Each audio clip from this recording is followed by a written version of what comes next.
Hello dear, how are you? I hope you are very fine. In the previous video we have discussed about the reflection of a point from a given line, but in this video we took a most difficult problem of mensuration. So let's start the video. जैसा कि हम आपसे कहते ही हैं कि सबसे पहले आप क्वेश्चन को खुद से ट्राई करें, इससे आपको ज़्यादा समझ में आएगा। तो स्टार्ट करते हैं इस वीडियो को। क्वेश्चन में क्या कहा जा रहा है? इन द गिवन फिगर, दी हुई आकृति में, आकृति यहाँ पे दिया हुआ है, इसका फिगर दिया हुआ है। A B C D is a rectangle. A B C D is a rectangle. A B C D एक आयत है। F is a point on A B. F एक बिंदु है जो ए बी पर स्थित है। ए बी रहा और ए बी पे एक बिंदु क्या है? एफ है। उसके बाद बोला जा रहा है and C E is a perpendicular bisector of D F. C E is a perpendicular bisector of D F. आगे समझेंगे क्या होता है परपेंडिकुलर बाइसेक्टर। तो सी देखो किस पे लंब है? ये डी एफ पर खड़ी है रेखा। और बाइसेक्टर किसको बोलते हैं? बाई मतलब होता है दो, और सेक्टर मतलब दो भागों में बट जाना। तो वैसी रेखा जो किसी भी लाइन को दो बराबर हिस्सों में बांट दे उसको बोला जाता है बाइसेक्टर। जैसे मान लेते हैं कि लाइन है यहाँ से यहाँ, ये है 10 मीटर लंबी है।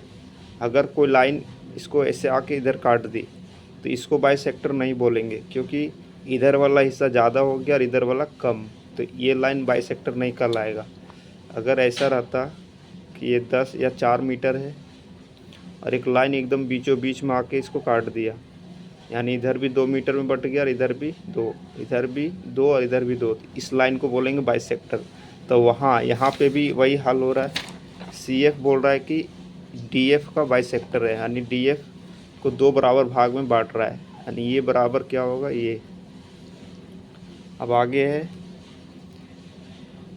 इसके बाद if C equal to 60 centimetre. C से लेकर ई, सी की लंबाई 60 centimetre and D F 40 centimetre. D से एफ तक का लंबाई कितना है? 40। आप समझ सकते हो ये 40 है और 40 को दो बराबर भाग में बांटेंगे तो कितना कितना होगा? 20 और 20 हो जाएगा। ये 20 सेंटीमीटर और ये भी 20, क्योंकि दोनों बराबर है तो बराबर है तो आधा आधा दोनों ले लेगा, 20-20। उसके बाद then what is the area of the rectangle A B C D. तो पूछा जा रहा है इस आयत का क्षेत्रफल कितना है, इसका क्षेत्रफल कितना है। ऑप्शन में दिया हुआ है 2400 centimetre square, 1200 centimetre square, 600 centimetre square. ये तो देखते कैसे सॉल्व करते इसको।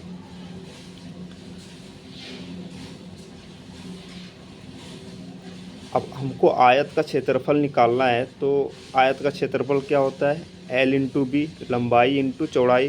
तो किसी भी हर हालत में हमको लंबाई और चौड़ाई पता करना होगा, अदरवाइज ये क्वेश्चन सॉल्व ही नहीं होगा। तो मेन यहाँ लड़ाई है लंबाई और चौड़ाई को ज्ञात करना है हमें, तो इसके लिए दिमाग लगाते हैं हम लोग। तो आपको ये दिख रहा होगा एक राइट एंगल ट्रायंगल यहाँ पे, ये डी ई सी एक राइट एंगल ट्रायंगल है, समकोण त्रिभुज ये वाला दिख रहा है। समकोण त्रिभुज 90 डिग्री के सामने वाला होता है कर्ण, ठीक। और ये हो गया लंब और ये आधार। तो ये वाला भुजा हम लोग निकाल सकते हैं ये वाला पाइथागोरस थ्योरम से। पाइथागोरस थ्योरम क्या होता है? जैसे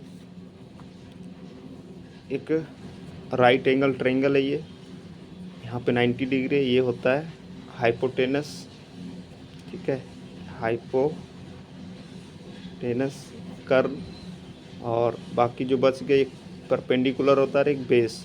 तो पाइथागोरस ने एक थ्योरम दिया था P square plus B square बराबर एच स्क्वायर, यानी कि आधार लंब का स्क्वायर प्लस आधार का स्क्वायर बराबर कर्ण का स्क्वायर। तो इसका यूज करके हम लोग वहाँ से निकाल लेते हैं, हाइपोटेनस निकाल लेते हैं वहाँ से। इसमें 60 दिया है लंब, और ये इसको कुछ भी मान सकते हैं, लंब या आधार बोल लो। ये 60 मान लेते हैं, पी है और ये बी है, तो यहाँ से निकल जाएगा कितना होगा तो h निकालना है, एच स्क्वायर बराबर लिख सकते हैं हम लोग पी स्क्वायर। पी कितना है 60 का स्क्वायर प्लस और बी कितना है 20 का स्क्वायर हो जाएगा। कितना आ जाएगा 60 का स्क्वायर 3600 और 20 का स्क्वायर 400। 3600 और 400 4000। अब स्क्वायर हटाएंगे तो इधर रूट आ जाएगा। अब 4000 का स्क्वायर रूट कितना होगा वर्गमूल, तो इसको ऐसे कर देते 400 गुने 10। 400 का वर्गमूल हम लोग को पता है 20, और जिसका नहीं पता वो अंदर रहेगा। यानी हाइपोटेनस कितना आ गया 20√10। तो ये अब हमको पता चल गया कितना हो गया 20√10, यानी लंबाई पता चल गया। ये लंबाई है आयत का, और आयत में हम लोग ये भी जानते हैं 90 डिग्री होता है, प्रत्येक को 90 डिग्री, तो यहाँ 90 दे देता हूँ मैं। अगर ये 20√10 है तो ये भी 20 होगा, क्योंकि आमने सामने भुजा बराबर होता है आयत में। इसके सामने ये वाला बराबर होगा, इसके सामने वाला ये बराबर होगा। अब लंबाई निकल गया, ये क्या है मान लेते ई एल है, ठीक है। एल निकल गया। अब हमको लड़ाई है निकालने का। अब बी, किसी भी तरह से बी निकालना पड़ेगा। तो बी कैसे निकाला जाए, बी निकालने के लिए हमको यहाँ पे कंस्ट्रक्शन करना पड़ेगा, अदरवाइज ये क्वेश्चन सॉल्व भी नहीं होगा। तो कंस्ट्रक्शन देखो क्या करते हैं, यहाँ पे सी एफ को मैं ज्वाइन कर देता हूँ।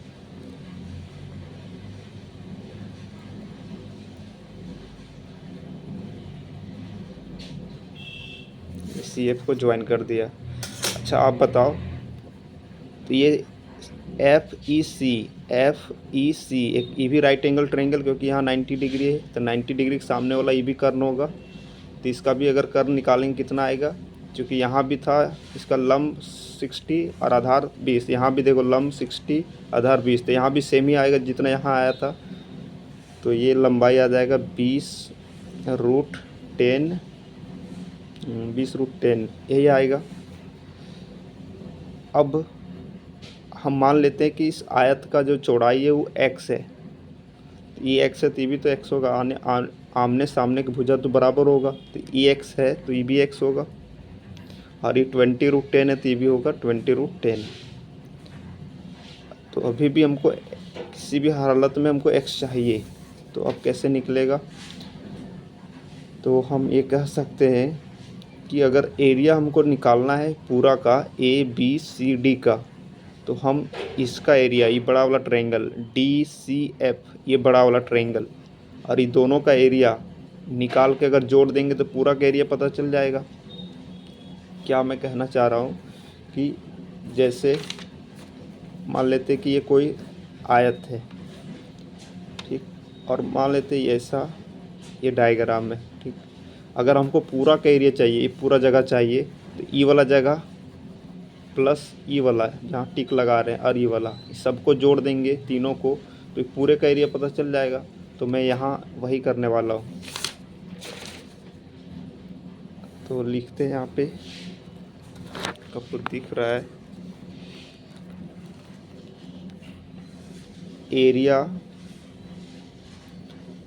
एरिया ऑफ रेक्टेंगल, क्या है रेक्टेंगल का नाम ABCD बराबर क्या होगा, इसका एरिया अगर हमको निकालना है तो ई वाला ट्रायंगल प्लस छोटा छोटा जो ट्रायंगल दिख रहा है सबको जोड़ देते हैं।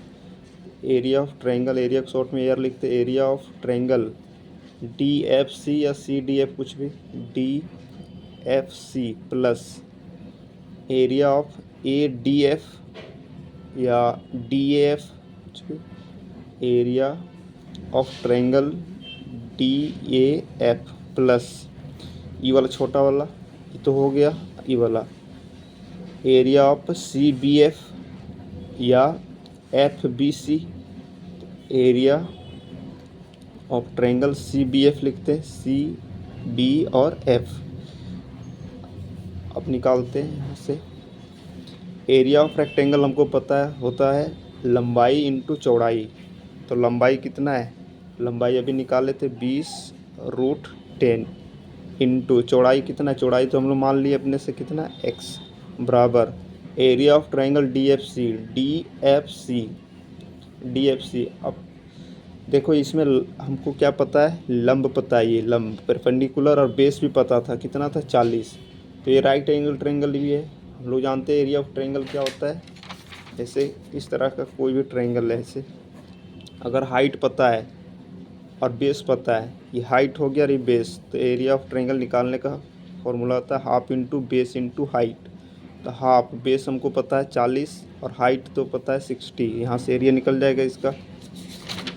ये बेस पूरा ही यहाँ से यहाँ तक 40 होगा, 20 और 20, तो इसका हो जाएगा हाफ इंटू बेस। बेस कितना है 20 और 20 40, ये पूरा बेस, इंटू हाइट कितना है 60। इसका एरिया पूरा निकल गया ये बड़ा सा ट्रायंगल का, प्लस इसका एरिया ऑफ ट्रायंगल DAF। ये भी एक राइट एंगल ट्रायंगल है। तो समकोण त्रिभुज का क्षेत्रफल क्या होता है, हाफ इंटू बेस। बेस इसका क्या है AF है, और हाइट कितना इसका X है, प्लस इस ट्रायंगल का क्या होगा DAF, सॉरी इसका CBF का। यहाँ भी राइट एंगल ट्रायंगल है, तो हाफ, तो प्लस हाफ इंटू बेस कितना है BF है इसका बेस, इंटू हाइट कितना है X। ठीक है, अब आगे सॉल्व करते हैं इसको। 2 से ही कटेगा 20 बार में, इधर आ जाएगा 20√10x बराबर 60 गुणे 20 1200 हो जाएगा ये, प्लस इधर ये दोनों में क्या कॉमन दिख रहा है, एक तो 1/2 दोनों में और x दोनों में, तो कॉमन ले लेते हैं। 1/2x कॉमन ले लिए, तो यहाँ बचेगा AF प्लस, और यहाँ पे क्या बचेगा BF।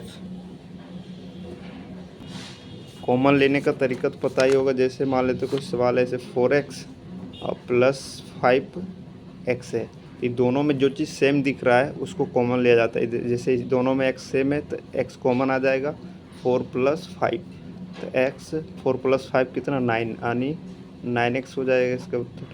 तो ठीक इसी प्रकार यहाँ पे था, इसमें भी 1/2 और इसमें भी, तो 1/2 कॉमन, इसमें भी x है इसमें भी x है, तो कॉमन ले लिए, बचा AF + BF। अब यहाँ ध्यान से देखिए, AF + BF को क्या लिख सकता हूँ मैं, AF यहाँ से यहाँ तक प्लस यहाँ से यहाँ तक, ये तो पूरा लंबाई मिल जाएगा, इतना प्लस इतना तो पूरा नहीं हो जाएगा ये, तो इसके जगह पे हम AB लिख सकते हैं। अब यहाँ पे आगे क्या होगा, 20√10x बराबर 1200 है, प्लस हाफ x इंटू, इसके जगह पे AB हो जाएगा। अभी मैंने देखा वहाँ पे AB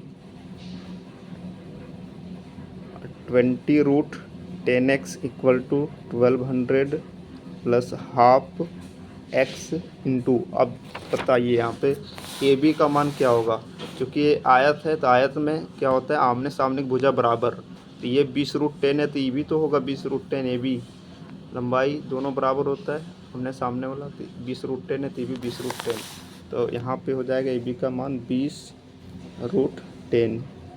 2 से काट देता हूँ इसको, 10 हो जाएगा ये 20√10x, सॉरी 20√10x, और इधर है 1200 प्लस इधर 10√10x।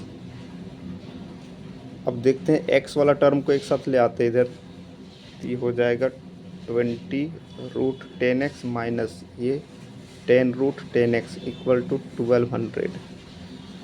अब यहाँ से x का मान निकाल लेता हूँ, x का मान क्या होगा, तो 20√10x में 10√10x जाएगा तो कितना बचेगा 10√10x बराबर 1200। अब x का मान निकालना है, x बराबर क्या होगा, ये नंबर को उधर भेज देते हैं, मल्टीप्लिकेशन में है इधर जाएगा तो डिवीजन में आएगा, 1200/10√10, फिर 1 0 से 1 0 कैंसिल, x का मान कितना आया 120/√10। अब इसका रेशनलाइजेशन करते हैं, x बराबर क्या होगा 120 /√10 है, तो रेशनलाइजेशन कैसे करते हैं, नीचे वाला जो संख्या रहता है उसको ऊपर भी मल्टीप्लाई करते हो नीचे भी, तो x बराबर आ जाएगा 120√10 डिवाइडेड बाय √10 गुने √10, तो यहाँ पे हो जाएगा √10 का स्क्वायर। जब जो दो चीज़ सेम रहता है उसको मल्टीप्लाई करते हो तो स्क्वायर आता है। इसे 2 × 2 4 लिखो या 2 का स्क्वायर, 3 × 3 3 का स्क्वायर लिखो या 9 लिखो डायरेक्ट।